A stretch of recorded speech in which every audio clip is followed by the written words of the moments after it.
मीराबाई तो और छुपावे, मुख नहीं दिखावे ठाकुर जी को। ठाकुर जी कभी पाम पकड़े सो इधर को है जाए, ने ठाकुर जी बगल में आमे सो इधर को भाग जाए।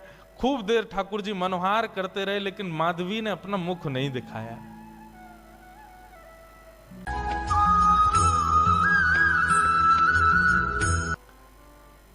सब ग्वाल बालों के साथ में ठाकुर जी नन्हे से गोपाल जी खेल रहे थे। मधुमंगल, श्री दामा आदि ये सब तन सुखा, मन सुखा, धन सुखा, ये सब ठाकुर जी के सखा हैं। बहुत ध्यान से सुनो।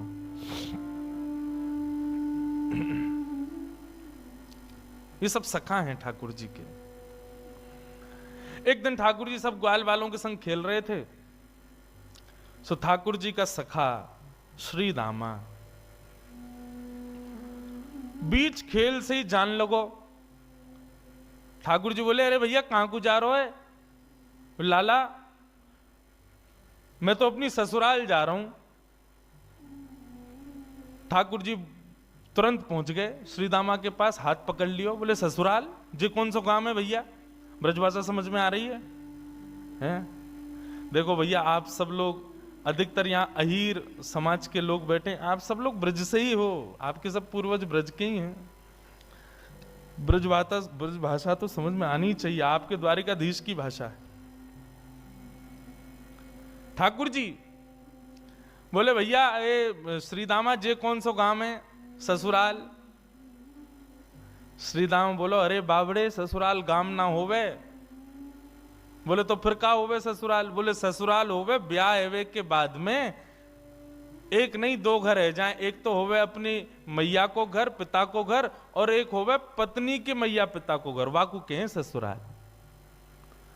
ठाकुर जी बोले, तेरी बात मेरे पल्ले ना पड़ रही लाला। अरे ससुराल कहा होवे मुझको जल्दी बता। बोले, अरे ससुराल मतलब पत्नी को माय को।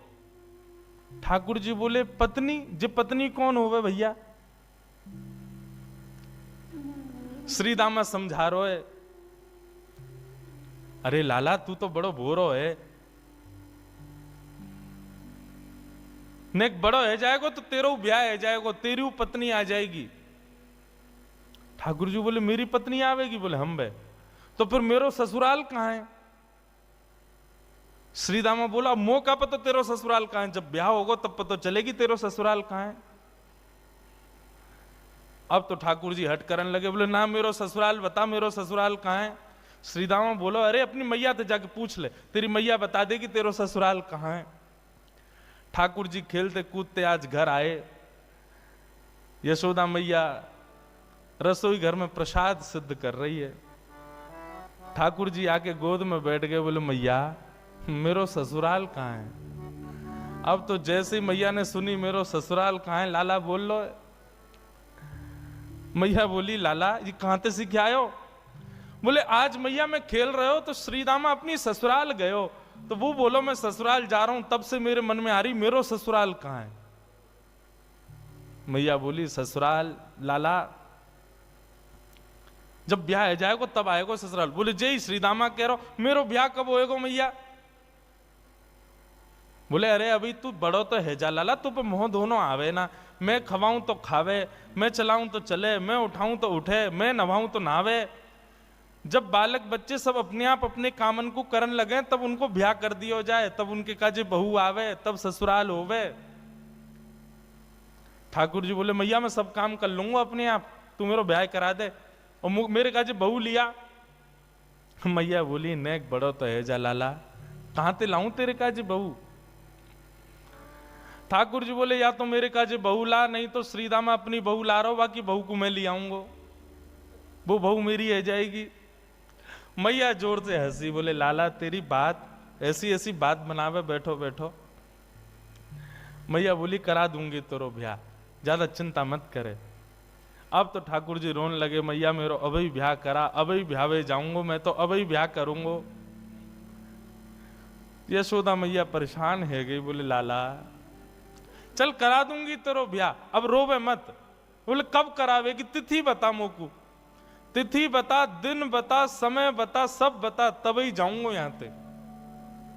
यशोदा मैया तो ऐसी परेशान भई,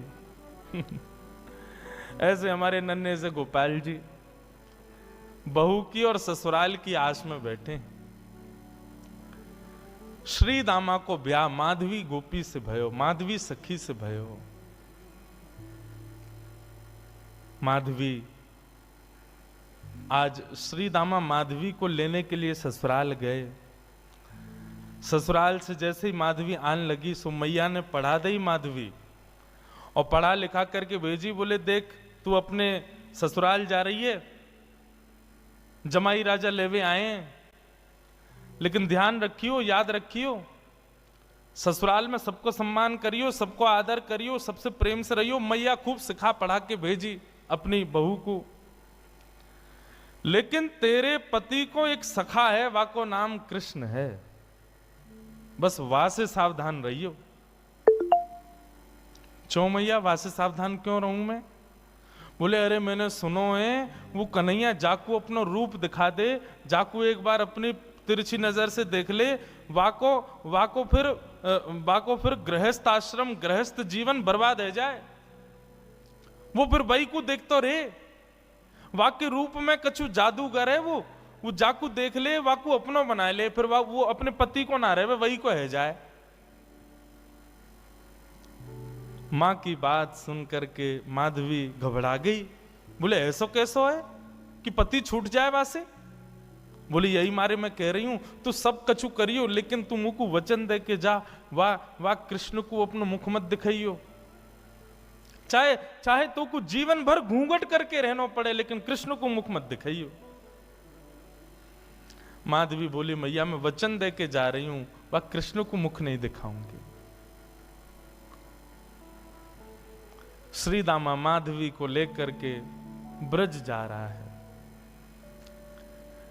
श्री दामा पहले ही माधवी से चर्चा करते आ रहा हो रास्ता भर। सो श्री दामा ने कही, बोली अरे सुन, ब्रज में अभी मैया मिलेगी, पिताजी मिलेंगे, सब मिलेंगे, सबके संग फिर बोलो मेरो एक सखा है कृष्ण, वाकू जब से मैंने बताई ससुराल के बारे में, ब्याह के बारे में, तब ते बड़ा उतावलो है, तो है सके वो तो से मिलवे आवे तो वाकू अपना मुख दिखाई दियो। मीराबाई ने जैसे ही कृष्ण को नाम सुनो महाराज, आदि माधवी ने जैसे ही कृष्ण को नाम सुनो, आधे रास्ता में ही घूंघट कर लियो। बोले वहां से ही तो बचवे के काजे मैया ने कही है, वहां को मुख नहीं दिखाऊंगे। बंधुओं, संसार में जिससे मुख छुपाना चाहिए हम उसको तो दिखाते हैं, और जिससे कभी नहीं छुपाना चाहिए उसी से छुपाते हैं। संसार के विषय भोग विलास आदि इन सबके आगे हम अपने आप को प्रत्यक्ष प्रस्तुत कर देते हैं, और ठाकुर जी की भक्ति, ठाकुर जी के भाव में सदैव गोपनीय रखते हैं, सदैव अपने आप को पीछे रखते हैं। ऐसा क्यों? कथा का नाम सुनकर के रसिक जन आते हैं, ठीक है, अच्छा आप लोग भी पधारे हो, पर यहीं कोई ऐसी लीला होने वाली होती जिसमें थोड़ा मनोरंजन हो तो भीड़ ज्यादा होती है। कथा ही तो है, मीराबाई के चरित्र तो सुनाएंगे, क्या करना सुन करके? नहीं, ठाकुर जी से संबंधी कोई भी बात हो उसमें तो बढ़ करके आगे आओ, बढ़ करके आगे भाग लो, उसमें चिंता मत करो।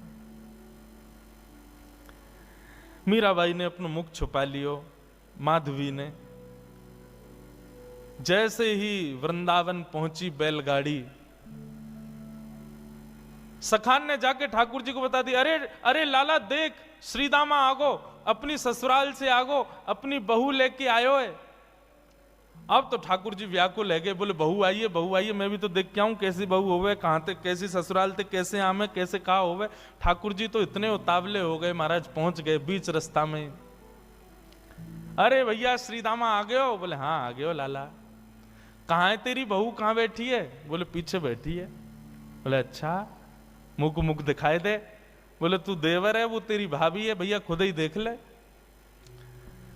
जैसे ही रथ रुका, माधवी भीतर से सुन रही थी कि कृष्ण आ गया है, माधवी ने घूंघट कर लियो, आसपास सौल आदि और पड़ी, वो भी ऊपर से डाल ली, मुख मोड़ करके बैठी है, कहीं से भी मुख दिख नहीं जाए, एक अंग भी मेरो दिख नहीं जाए, मेरो पातिव्रत धर्म नष्ट नहीं है जाए। मेरी मैया ने मुझसे कही कि जो वाकु देख ले या वाकी नेत्रन में आ जाए वो कभी जीवन भर अपने पति की ना रह पावे, वाकु मुख नहीं दिखाऊंगी।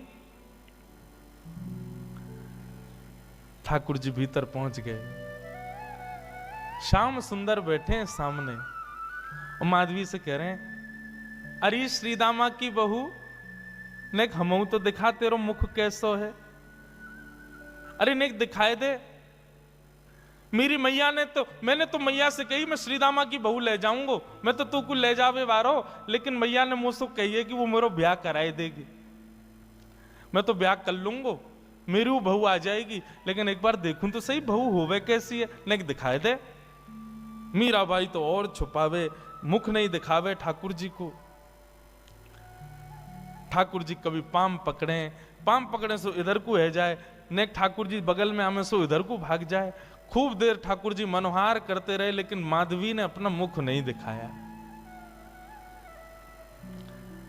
थोड़ी बहुत देर तो ठाकुर जी मनोहार करते रहे, जब माधवी ने मुख नहीं दिखाया सो ठाकुर जी बोले, देख तू मोसों अपनो मुख छुपाए रही है, तो है ना पतो मेरो मुख देखवे के काजे सब तरस हैं, सब तड़फ हैं। बड़े बड़े ऋषि महात्मा ज्ञानी हिमालय पे जाकर के तपस्या करें तब जाके मेरो मुख दिखे, और तेरे सामने प्रत्यक्ष बैठा हूं, हाथ जोड़ रहा हूं, पाम पर रहा हूं, तब वो अपना मुख नहीं दिखा रही है। जा तड़पेगी तू मुंह को देखवे के काजे, तरसेगी, व्याकुल रहेगी जीवन भर। माधवी ने मानो ऐसा इशारा किया कि मोह देखवे की जरूरत ना है, मोह तड़पवे की जरूरत ना है, चले जाओ यहां से। ठाकुर जी निकल के बाहर आए, बोले, अरे श्रीदामा मोह तो लगे तेरी बहू भेड़ी दिखे, बाकी आंख कमजोर, बाकी एक आंख ते काणी है। श्रीदामा बोलो नहीं तो। बोले तो नाक टेढ़ी है, बोले नहीं तो। बोले होठ कटे हुए हैं, बोले नहीं तो। बोले दिखाई ना रही, ऐसे मुंह छुपा रही है जैसे कितनी कुरूपणी है। कोई बात ना श्रीदामा, मेरी बहू आवेगी, मैं तो को नहीं दिखाऊंगा, ले जा अपनी बहू है। माधवी चली गई, अपने घर आ गई। लेकिन बंधुओं, गोविंद दामोदर स्तोत्र में कहते हैं ना, ग्रहे ग्रहे गोप बधू कदम्बा सर्वे मिलित्वा समवाप्य योग्यम पुण्यानि नामानि पठन्ति नित्यम गोविंद दामोदर माधवेति। ब्रज में तो और कुछ होता ही नहीं है, हर घर में केवल कृष्ण की चर्चा चलती रहती है। सुबह उठने से लेके रात्रि सोने तक केवल कृष्ण कृष्ण कृष्ण। कृष्ण ने ऐसो कियो, कन्हैया ने ऐसो कियो, अरे आज तो नंद को लाला वहां घूम रहे हो, अरे आज तो नंद को लाला वहां डोल रहे हो, सब जगह यही चर्चा। अब माधवी सोचे इन पे और कोई बात ही नहीं है, अगल बगल की सब गोपियां, पूरे घर गृहस्थी की कोई बातचीत नहीं, बस पूरे दिन वो नंद को लाला ऐसो करे, नंद को छोरा ने आज तो ऐसो कियो, अरे आज तो माने ऐसो कियो, पूरे दिन वही की चर्चा। अब माधवी कहे किससे, अपनी सास से कहे, अगल बगल की गोपियों से कहे, बोले तुम लोगन पे और कोई बात ना है, कभी बैठ जाओ, कहीं चले जाओ, 24 घंटा या कृष्ण कृष्ण कृष्ण कृष्ण वही की चर्चा करते रहो। और भी तो कई बातें गृह गृहस्थी की कर लो भैया, ये 24 घंटा कन्हैया। एक गोपी बोली, अरे ये नई नई आई है का अभी ब्रज में? बोले हम बे अभी नहीं आई है। वो कितने दिन आए गए? बोले 3 दिन आए गए। वो 3 दिन आए गए, एरी गोपी एरी माधवी तेने कन्हैया देखो अभी तक, या कन्हैया की दृष्टि पड़ी तो पे? माधवी बोली, मैं नहीं दिखाऊंगी वाकू अपना मुख, मेरी मैया ने मनाई करके भेजो है कि वाकू मुख दिखावे से यही स्थिति है जाए जो तुम लोगन की, अपनी पति की चर्चा नहीं करो, वह नेक से कन्हैया की चर्चा कर रही हो, मैं तो ना दिखाऊंगी वाकू मुख। गोपियां सब बोली, यही मारे तेरे मुख से वाक्य काजे ऐसे दुर्वचन निकलने। अभी तेने वाको मुख देखो ना है, अभी तेने वाको रूप देखो ना है, यही मारे ऐसे बोल रही है। अरे जाद ना वो छवि दिख जाएगी ना, जाद ना वो मोहनी मूरत सांवनी सूरत तेरे चित्त में बस जाएगी ना माधवी, तू भी हमारी तरह वही की चर्चा करेगी। माधवी मन में सोचती भी है, ऐसा कहा है वाक्य रूप में जो और कोई चर्चा ना आवे चित्त में।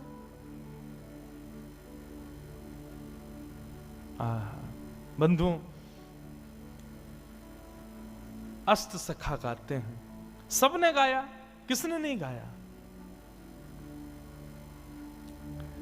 कैसो है ठाकुर जी को रूप, श्री कुंभनदास जी कहते हैं अपने एक पद में,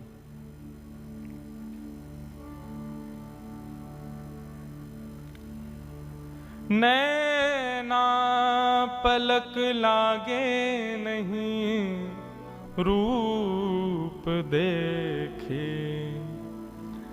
अरे माधवी, वह कन्हैया को रूप कैसो है? बोले नेत्रन से जब वो सामने दिखेगा ना, तो जैसे पलक मानो झपकनो अपने आप को भूल जाएंगी, ये पलक नीचे आनो भूल जाएंगे।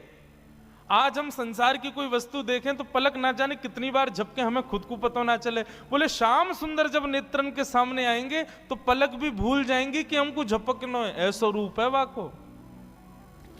गोवर्धन के अंग अंग प्रति निरख नैन मन रहत नहीं।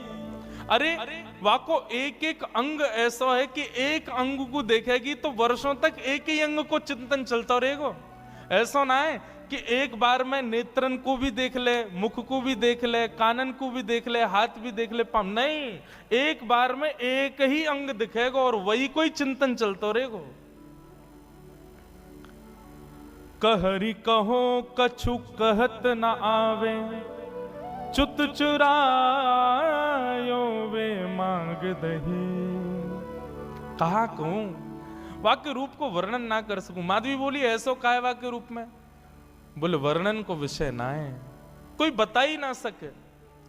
अरे कितनों बड़ो वक्ता आ जाए, वाक्य रूप को वर्णन कोई ना कर सके। कुंभन दास प्रभु के मिलवे की, कुंभन दास प्रभु के मिलवे की, सुंदर बात सखियन सो कहे। आहा नैन पलक लागे नहीं, ऐसा रूप है वह कन्हैया को।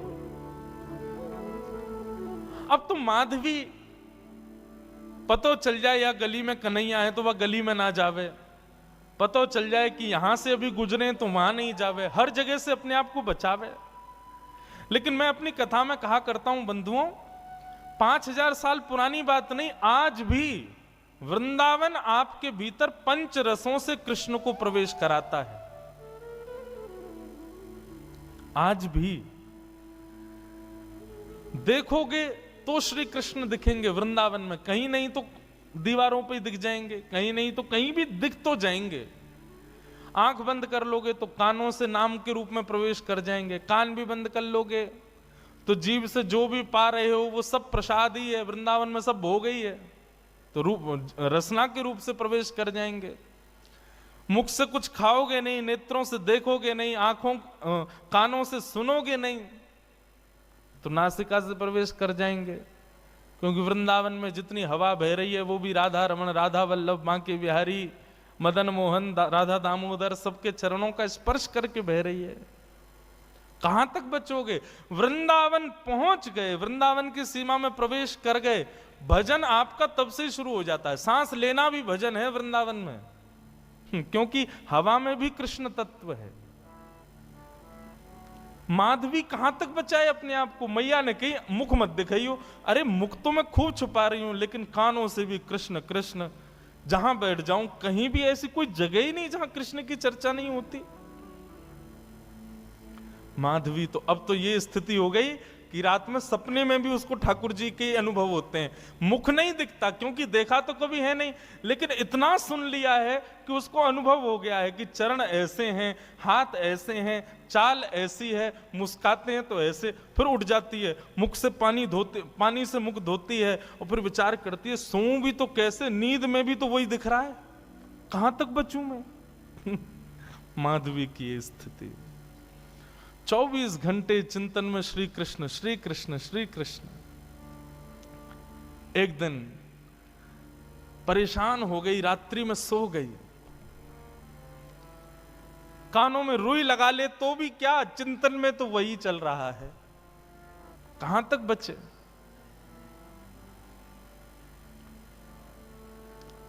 रात्रि में सोई थी, आज मानो मीराबाई को ऐसा लगा कि सुबह हो गई है, और तुरंत उठ करके हाथ मुंह धो करके माधवी ने मटका उठाया, यमुना जल भरने के लिए निकल पड़ी।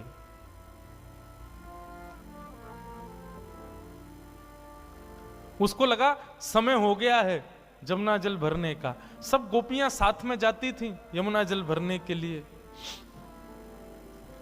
लेकिन मीरा आज माधवी समय से पहले ही उठ करके चली गई। उसको लगा कि समय हो गया है, और पहुंच गई यमुना के तट पर। तट पर जाकर के देखा अभी तक कोई भी नहीं, अकेली मैं, बाकी सब कहां चली गई। हो सकता है मुझे विलंब हो गया हो, या मन में भाव आया मैं जल्दी आ गई हूं तो कोई बात नहीं, भर लेती हूं, आई गई हूं तो। अकेली है यमुना के तट पर माधवी। जैसे ही यमुना जल भरने लगी मटके में, रोज उठा के लेके जाती है खुद ही, लेकिन आज मटके में जल जैसे ही भरा, उठाया तो उठे ना, भार बढ़ गया है, भारी हो गया है। अब तो लगी है उसको उठाने में, कभी खूब प्रयास करती है, खींचती है, आसपास देखती है कोई आ जाए, कोई आके उठवा दे।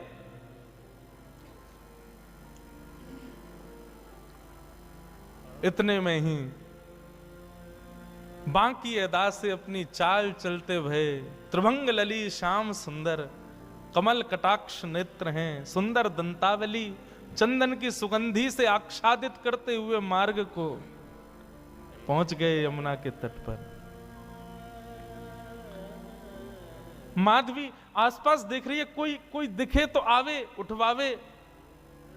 तभी दृष्टि पड़ी श्याम वर्ण, नन्हे से श्याम सुंदर छोटो सो बालक।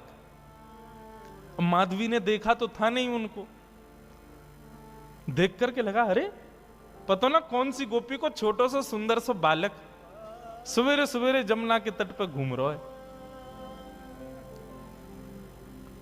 मीराबाई ने तुरंत आवाज दी, अरे ओ लाला, अरे ओ भैया, नेक अयो, इतकू अयो। ठाकुर जी कूदते फांदते अपनी चंचल अदा से, कभी यहां देखें कभी वहां देखें, ऐसी मधुर मुस्कान उनकी, पहुंच गए माधवी के पास। एक बार को तो मानो जैसे देखती रह गई माधवी, लेकिन मन में ये एक बार भी नहीं आया कि ये वही तो नहीं है जिससे बचना चाह रही हूं। नन्नो सो बालक है, चंचल सोया को बदन है, जरूर कोई गोपी को छोरा होगो। मटकी रखी है और माधवी ने कही, अरे लाला, तूने किए जल की भरी, यमुना जल की भरी मटकी ने ऊंचाई दे, मुंह पे उठना ही रही है, बहुत भारी है गई है। ठाकुर जी इशारों करके बोले हाँ मैं उठवाए दूं। अब भाई जैसे मीराबाई माधवी उठाने लगी, ठाकुर जी ने अपनी दोनों भुजान को वामे मानो जैसे एक भाव जैसो दियो, सोई मटकी उठ गई। अब मटकी तो उठी, ठाकुर जी नेक से नेक उठा के इतनी ऊपर तक कर देते, लेकिन ज्यों ज्यों मटकी उठाई ठाकुर जी त्यों त्यों लंबे रहते चले गए और बिल्कुल मीराबाई के सन्मुख खड़े है गए। ऊंचाई करके जैसे ही मटकी शीश पे धारण कराई, शीश पे मटकी धारण करते ही माधवी ने अपने नेत्रन से सामने देखो, और जैसे ही सामने देखा, आहा, वरहा पीडम नटवर वपुः कर्णयो कर्णकारम विभ्रदवासः कनक कपिसं वै जयन्तीं चमालां रंध्रान वेणु वधर सुधया पूरयन गोप वृंदै वृंदारण्यम स्वपद रमणम प्राविशद गीत कीर्ति। दोनों भुजा से मटकी पकड़ रखी है, नेत्रों से सामने श्याम सुंदर को देख रही है, मुख खुला हुआ है, प्रश्वेत के बिंदु माथे से नीचे गिर रहे हैं और अचेत अवस्था में मीराबाई उनके रूप को देख रही है, माधवी उनके रूप को देख रही है।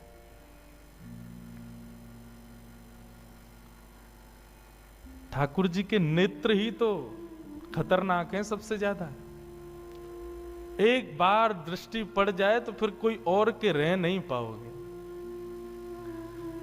मेरे मन में बंधुओं आता है कि हम ठाकुर जी के दर्शन करके पुनः सहज इसलिए हो जाते हैं क्योंकि हमने उनको देखा, उन्होंने अभी हमको नहीं देखा। कभी ठाकुर जी ने यदि हमको देख लियो ना तो एक बार उनके सामने जाके फिर सहज नहीं हो पाओगे, फिर अन्यत्र कहीं मन लग नहीं पाएगा। मीराबाई माधवी अचेत खड़ी है, ठाकुर जी से जितनो बचनो चारे ठाकुर जी ने उतने सबरे अपने बाण मार दिए, नेत्रन से कटाक्ष मार दी, मधुर मुस्कान कर दी, अपने रोम रोम को दर्शन कराई दियो। महाराज अब तो माधवी की स्थिति एक जड़वत कोई मूर्ति जैसे खड़ी रहती है, ऐसे खड़ी है। गोपियों ने एक ही दिन पहले ही बताया था कि वो दिख जाता है तो क्या होता है, वही हो गया। अब ठाकुर जी तो अपने सैन चला करके वहां से भाग गए। समय हुआ उन गोपियों के आगमन का जो यमुना जल रोज भरती थी। जैसे ही आई, आकर के देखा अचेत अवस्था में अब भी ऐसे ही खड़ी है माधवी। सबने आकर के देखो, अरे ये तो हमारी माधवी है, अरे ऐसे कैसे खड़ी है भैया, अरे सांप सूंघ गयो का है गो, ये तो ऐसे मूर्तिमंत है कि खड़ी है। कोई हाथ पकड़े, कोई पाम पकड़े, कोई मुख को खींचे, थोड़ी हिलावे, लेकिन बिल्कुल मूर्तिमंत। नेत्रों से केवल 2 अश्रुबिंद गिर रहे हैं, आंखें पलक झपक भी नहीं रही हैं, मानो केवल देह खड़ा हो। चित्त वृत्ति तो ले गया अपने साथ, खड़ी। एक गोपी बोली, अरे का है गो, कोई ने टोना कर दियो का, कोई ने मंत्र फूक दियो का। एक गोपी मंद मंद मुस्काए के बोले कहीं ऐसा तो ना है नंद जी को छोनाया ने देख लियो होए। अरे जो ज्यादा वासे बचवे को प्रयास करे वो वही कोई पकड़े। ये बहुत घूमती ना, वाकू नहीं देखूंगी, वाकू मुख नहीं दिखाऊंगी, वासे वाकू की तरफ नहीं करूंगी। मुझे लगे कहीं वही ने तो याकू अपनो दर्शन नहीं करा दियो।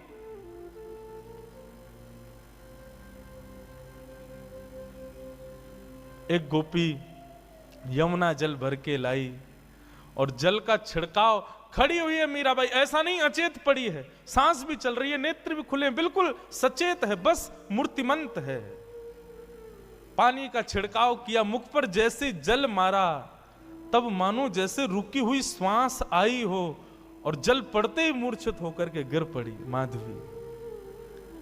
जल का छिड़काव किया, पैरों को मलना शुरू किया, हाथ दबाए, तब जाकर के चेतना आई और चेतना आकर के उठते ही बोली, वो कहां है, वो कहां चला गया, उस सांवरो सो कटाक्ष नेत्र। अरे कोई गोपी को बालक आया हो इतनो सुंदर और बार बार बोलते बोलते मूर्छित हो जाए, फिर चेतना आवे फिर मूर्छित हो जाए, फिर चेतना आवे फिर मूर्छित हो जाए। सब गोपियां चिंतित नहीं मुस्कुरा रही हैं। अब जैसे ही माधवी चेतना में आई, आते ही बोली, तुम सब मुस्कुरा रही हो, मेरी स्थिति तो देखो, मुझ को ज्वर चढ़ रहे हो है, मुझसे चलो ना जा रहे हो, मुझसे उठो ना जा रहे हो, मेरी स्थिति ऐसी क्यों हो रही हो, तुम सब मुस्कुरा रही हो। तब एक गोपी बोली, तेने कोई और को लाला ना देखो, तू जैसे बचवे को प्रयास कर रही ना, वही आयो तेरे पास, वही नंद नंदन, वही श्याम सुंदर, वही हमारी यशोदा जी को लाला, वही तेरे खसम को मित्र कृष्ण, वही आयो।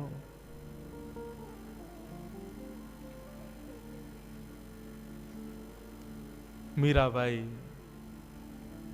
माधवी अब तो बेचैन हो गई। मैं कहा करूं, कहां जाऊं?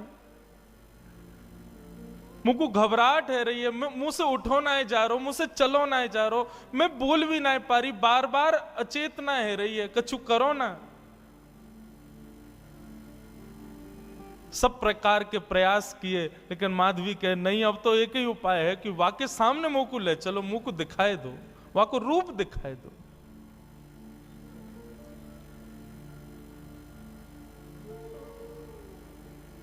बंधुओं, कृष्णदास जी सही कहते हैं,